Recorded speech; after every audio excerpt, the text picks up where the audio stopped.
Aparte, se me ha olvidado. Qué pena, qué pena, qué pena. Ya vuelvo. Chu, chu, chu, chu, chu. Listo.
Listo, niños, hasta ahí el video. ¿Quién me dice qué vio en el video? ¿Qué entendió?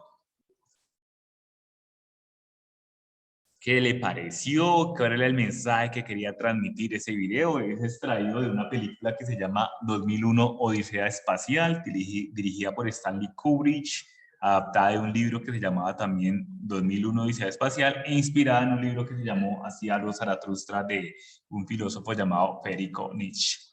O Friedrich Nietzsche. A ver, Sánchez Joya Maribel, ¿qué entendiste del video? Pues lo que yo pude ver, pues no sé si está mal. No, pues, Pues vi que era como que los que estaban ahí en el video estaban como, no sé si como peleando, pero parecía que solamente era contra uno de ellos porque todos empezaron a golpear cuando ya estuvo como muerto o algo así. Entonces era como que estaban, sí, como que no, como al no tener esa organización, todos como que estaban peleando, pero Muy bien. Gracias, Maribel Sánchez, por tu participación. Alejandro Suárez. Pues de lo que vi el video me pareció que, que no sé realmente ese mono, no sé la verdad que tenía realmente, pero como entre todos decidieron atacarlo y simplemente por eso y como veían que nada ya estaba como, por así decirlo, muerto, como que decidieron continuar a ver qué sucedía o comprobar si ya estaba muerto o no sé, eso pienso. Muy bien. Señor Juan Ruiz. Profe, pues yo veo como, o sea, como la utilización de nuevas herramientas, como el mono empezó a usar los huesos para defenderse y que o sea, que el mono que primero golpeó al otro mono era como el líder y era como el que todos le hacían caso, o sea, que si él hacía algo, los demás intentaban replicarlo. Muy bien, Julián. Sí. Juan, digo Juan, ahí claramente se evidencia el autor lo que quiere, lo que propone en el video es cómo se descubre la herramienta y cómo se le da la utilidad a la herramienta en un estado, digámoslo así, salvaje del ser humano. Y por último, vamos a escuchar a Gabriela Rincón. Gabriela. Gabriela, no te quiero poner la falla.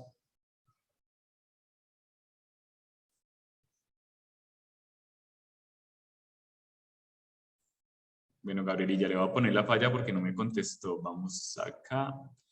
Tenemos la señorita Rincón Cobel y Gabriela.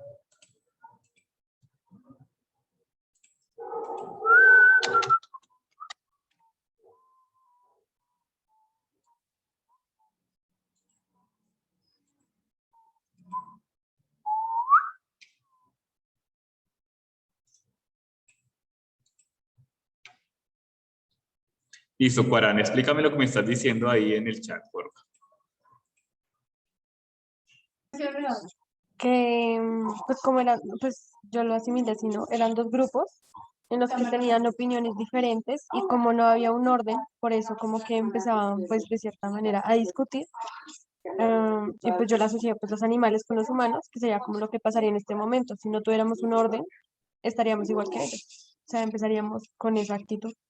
Muy bien, señorita Cuadrán, efectivamente, pues bueno, como lo decía Ruiz también, como lo estaba explicando, el autor propone acá es como un estado antes de la civilización del ser humano, un estado salvaje del ser humano. En primer lugar, él propone que la herramienta, el uso de la herramienta es la que le da al humano la superioridad sobre los animales.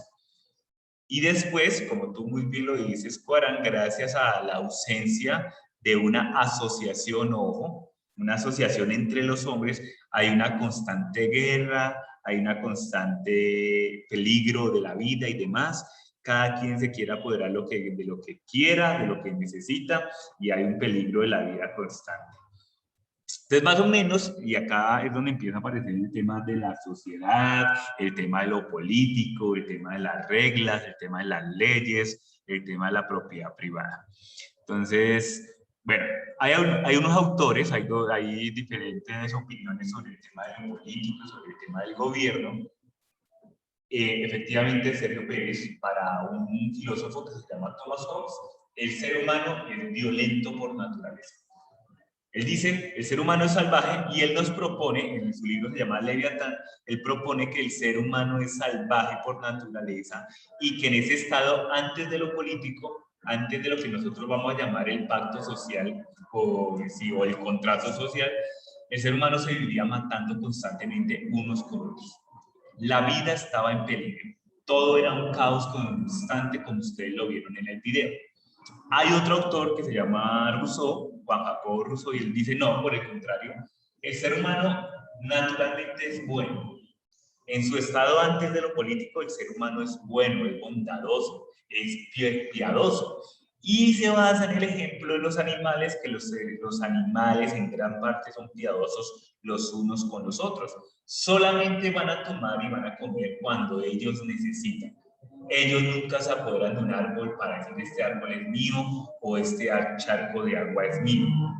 ¿Sí? Hobbes diría sí, el ser humano es violento y el ser humano quiere apoderarse de todo y quiere que todo sea para él. ¿En qué momento, suponiéndose, siguiendo con la estructura del video, en la visión de que el ser humano es violento por naturaleza, les pregunto a ustedes, ¿en qué momento y cómo podría aparecer el tema de lo político ahí? Si yo soy violento y si todos somos violentos por naturaleza, ¿cómo aparece lo político? Piensen esa pregunta y ya me la responden, mucho me la van a responder rápido. Sergio Pérez, ¿qué pensaría? ¿En qué momento aparecería el tema de lo político? En el momento que se necesita un control. ¿Y quién se da cuenta de que se necesita ese control? Yo pienso que, o sea, ese aspecto político ya viene, o sea, tiene que haber un grupo de personas que se dé cuenta de que hay algo que está fallando para poder establecer un control o poner un representante que controle. Muy bien, tú has dado el clavo.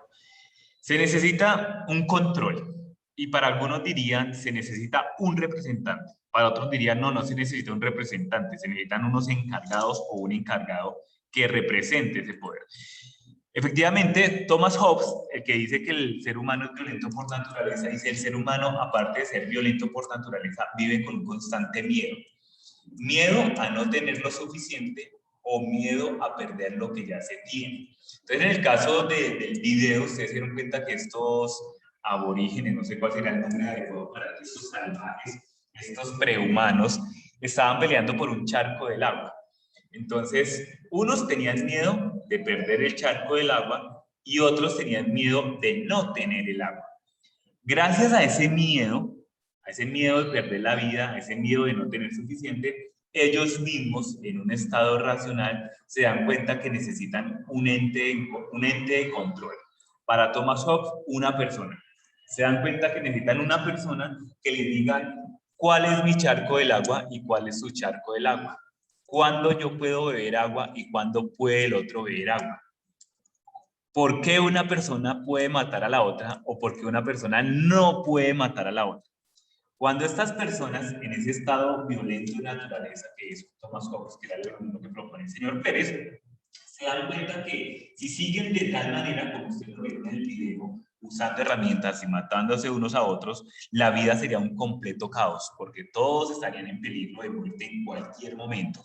Si yo tengo mi casa, estoy en peligro de que cualquiera llegue y me mate y se apodere de mi casa. O si no tengo casa, pues peor, porque estoy en peligro de que como no tengo dónde ir, me puedo morir en cualquier momento. Para Rousseau, por su lado, dice, no, el ser humano es bueno por naturaleza, el ser humano es piadoso por naturaleza, pero el problema está, también basándonos en el video, ya no violento, ya no de asesinato, pero sí, si un ser humano o si un simio de estos se para y dice, este árbol es mío, ¿cierto? Pero como el ser humano es bueno por naturaleza, el ser humano es piadoso, no lo va a matar por decir, este árbol es mío. Lo que va a pasar es que él va a decir, bueno, sí, efectivamente el árbol es suyo o el charco de agua es suyo. Por lo tanto, ese otro árbol puede ser mío. Y ahí es donde para Rousseau va a aparecer el contrato social, lo que en última se va a convertir en la política o en el gobierno. Entonces Rousseau va a decir, cuando los hombres se dan cuenta de que algo puede ser mío, se da la necesidad de que todos acordemos qué es lo mío y qué es lo suyo. Que lo que va a decir Rousseau es, ahí aparece la propiedad privada. Y cuando aparece la propiedad privada, los hombres mismos se dan cuenta que necesitan a alguien que lo reglamente. Porque si esto ya es mío, usted ya no puede quitarme esto. Y si eso es suyo, yo ya no me puedo meter allá. Pero yo por sí solo no lo voy a reconocer. Yo necesito que haya alguien o haya algo que diga, sí, efectivamente Reigo Quiroz es dueño de esa casa. El señor Diego Olaya es dueño de esa otra casa. Diría Rousseau, diría, pero eso se hace de manera natural y se hace mediante la razón. El ser humano es racional y dentro de la razón va a encontrar una cosa que se llama la voluntad general, es decir, que todos voluntariamente, todos los seres voluntariamente vamos a decir, oiga, sí necesitamos un Estado político. Para Rousseau va a ser la democracia, va a decir, todos los seres humanos nos ponemos de acuerdo y decimos, sí, señor, necesitamos una persona que nos represente, una persona que vigile que las otras personas no hagan algo mal, que vigile que los recursos sean sostenibles para todo el mundo. Efectivamente, sí, señorita Guarán, ahí aparece el tema de los estratos sociales, ahí aparece el tema de la división y una palabra muy usada en esta cuarentena el distanciamiento social, ahí aparece. Socialmente estamos distanciados los unos de los otros y eso dentro del estado social de Rousseau es permitido. Hay unos que tienen y otros que no tienen. Y eso no es lo malo. Lo malo es que hay un estado político, un estado de gobierno que le dice efectivamente usted sí tiene y usted no tiene. Y usted no tiene efectivamente porque no tiene los medios para tenerlos y usted sí tiene porque usted sí tiene los medios para tenerlos. ¿Sí? Eso se llama la voluntad general. Entonces, des en cuenta cómo desde dos puntos de vista diferentes llegamos a la necesidad de un contrato social, de asociarnos y decirnos, oiga, ¿qué es lo bueno y qué es lo malo para esta sociedad? Recuerde que no todas las sociedades funcionan de la misma manera. Para unas sociedades es bueno una cosa, para otras sociedades es malo otra cosa y así sucesivamente.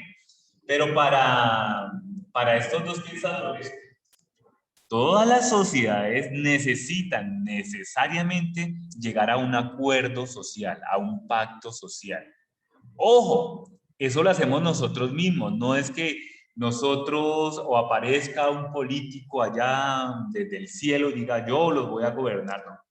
Para los dos pensadores, para el pensador que creía que los seres humanos éramos violentos por naturaleza y para el otro que creía que éramos buenos por naturaleza, nosotros mismos, poniendo que ustedes, grado noveno B, grado décimo B y yo somos una sociedad, nosotros mismos nos ponemos de acuerdo y decimos, oiga, si necesitamos un control, necesitamos una persona que nos diga qué es lo permitido, no que nos diga qué es lo permitido, sino que nos controle entre lo que nosotros mismos hemos definido como permitido o como no permitido, como bueno o como malo.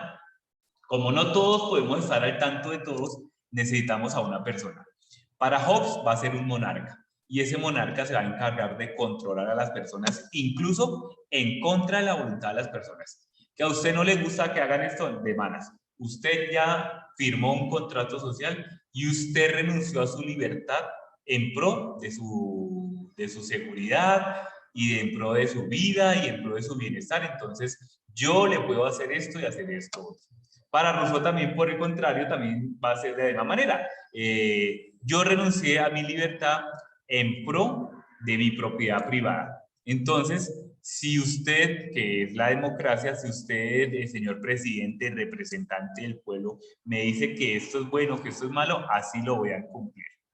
Des en cuenta cómo nace lo político y cómo la respuesta para estos dos pensadores es que sí es necesario lo político.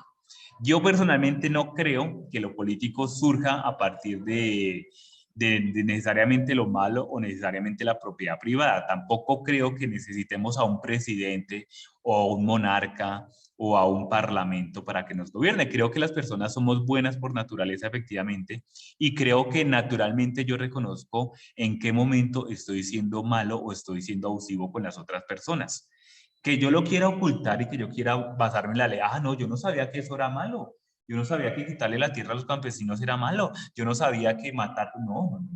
Yo mismo reconozco, sin necesidad de que haya una ley que me sancione por hacer esto o esto otro, yo sé que es lo malo. Yo sé que acabar con los árboles es un daño para la humanidad y para el medio ambiente. Yo sé que las otras personas tienen el mismo derecho que yo tengo a la libertad, al bienestar, a la propiedad privada y que se debe respetar.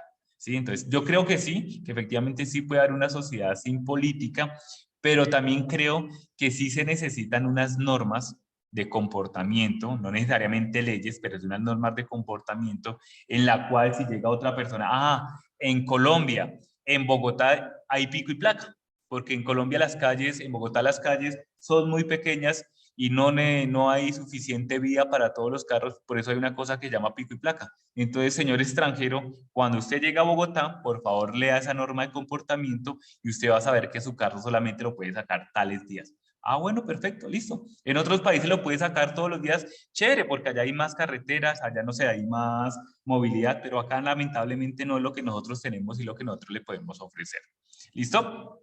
Entonces, toda esta charla era para hablarles del contrato social, que era el primer tema de la evidencia. Listo, mis niños, no sé si tengan preguntas, dudas, sugerencias.